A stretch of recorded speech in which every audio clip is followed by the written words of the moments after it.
बच्चों और राक्षसों की कहानी। बहुत समय पहले की बात है। एक सुंदर और शांत गांव में कई बच्चे रहते थे। ये गांव चारों तरफ हरियाली और पहाड़ों से घिरा हुआ था। वहाँ के लोग मेहनती और खुशहाल थे। बच्चों को अपने गांव के आसपास खेलना और नई नई चीजें खोजना बहुत अच्छा लगता था। लेकिन उस गांव से थोड़ी दूर एक घना जंगल था, जो अपनी डरावनी कहानियों के लिए मशहूर था। गांव के बड़े बूढ़े अक्सर बच्चों को चेतावनी देते थे, उस जंगल में मत जाना, वहाँ राक्षस रहते हैं। बच्चों का कौतूहल। बच्चे अपने स्वभाव के अनुसार उत्सुक थे। वे हमेशा जंगल के बारे में बात करते और सोचते कि वहाँ क्या हो सकता है। एक दिन चार दोस्त आर्यन, नेहा, राजू और प्रिया ने जंगल की सच्चाई पता लगाने का फैसला किया। वे चारों बहुत बहादुर और जिज्ञासु थे। सुबह जल्दी, जब उनके माता पिता सो रहे थे, उन्होंने अपने बैग में कुछ खाने पीने की चीजें रखी और जंगल की ओर चल दिए। रास्ते में वे एक दूसरे से मजाक कर रहे थे और कल्पनाएं कर रहे थे कि अगर वे राक्षस से मिले तो क्या करेंगे। जंगल की शुरुआत। जैसे ही वे जंगल के अंदर पहुंचे, चारों को अजीब सा सन्नाटा महसूस हुआ। पक्षी भी कम चहक रहे थे और चारों को लगने लगा कि वे किसी रहस्यमय जगह पर आ गए हैं। धीरे धीरे चलते हुए उन्होंने देखा कि पेड़ बहुत ऊंचे और घने हैं। एक समय पर उन्हें एक पुराना टूटा फूटा घर दिखाई दिया। नेहा ने कहा, क्या हमें अंदर जाना चाहिए?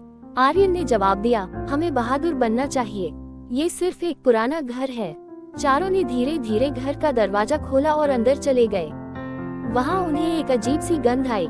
जैसे ही वे अंदर गए, अचानक उन्हें एक भारी आवाज सुनाई दी। राक्षस का सामना। कौन है वहाँ? यह आवाज इतनी डरावनी थी कि बच्चे कांपने लगे। तभी एक बड़ा और भयानक राक्षस उनके सामने आया। उसकी आंखें लाल थी और उसके दांत बहुत बड़े बड़े थे। राजू ने डरते हुए कहा, हम यहाँ गलती से आ गए हैं, कृपया हमें जाने दो। राक्षस जोर से हंसा और बोला, तुमने मेरी गुफा में कदम रखा है, अब तुम यहाँ से नहीं जा सकते। बच्चों की चालाकी। चारों दोस्त बहुत डरे हुए थे, लेकिन प्रिया ने अपनी समझदारी का उपयोग किया। उसने राक्षस से कहा, अगर तुम हमें जाने नहीं दोगे तो हम तुम्हारे लिए काम कर सकते हैं।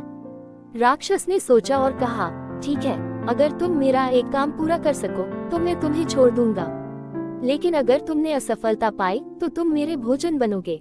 राक्षस का काम। राक्षस ने उन्हें एक बड़ा पत्थर दिखाया और कहा, इस पत्थर को पहाड़ी की चोटी पर ले जाओ, अगर तुम इसे कर सके तो मैं तुम्हें छोड़ दूंगा। चारों ने मिलकर पत्थर को उठाने की कोशिश की, लेकिन ये बहुत भारी था। नेहा ने कहा, हमें मिलकर काम करना होगा, अगर हम सब अपनी ताकत जोड़ें तो शायद हम इसे उठा सकें। धीरे धीरे उन्होंने पत्थर को धकेलते हुए पहाड़ी की ओर बढ़ाया।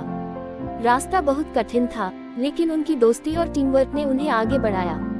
आखिरकार उन्होंने पत्थर को पहाड़ी की चोटी तक पहुंचा दिया। राक्षस का बदलना। जब राक्षस ने देखा कि बच्चों ने उसका काम पूरा कर लिया है तो वह प्रभावित हुआ। उसने बच्चों से कहा, मैंने सोचा था कि तुम हार मान जाओगे, लेकिन तुमने अपनी दोस्ती और साहस से मुझे गलत साबित किया।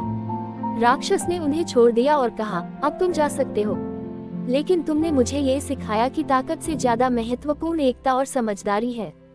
गांव में वापसी। बच्चे जंगल से सुरक्षित वापस आ गए। उन्होंने अपने माता पिता और गांव वालों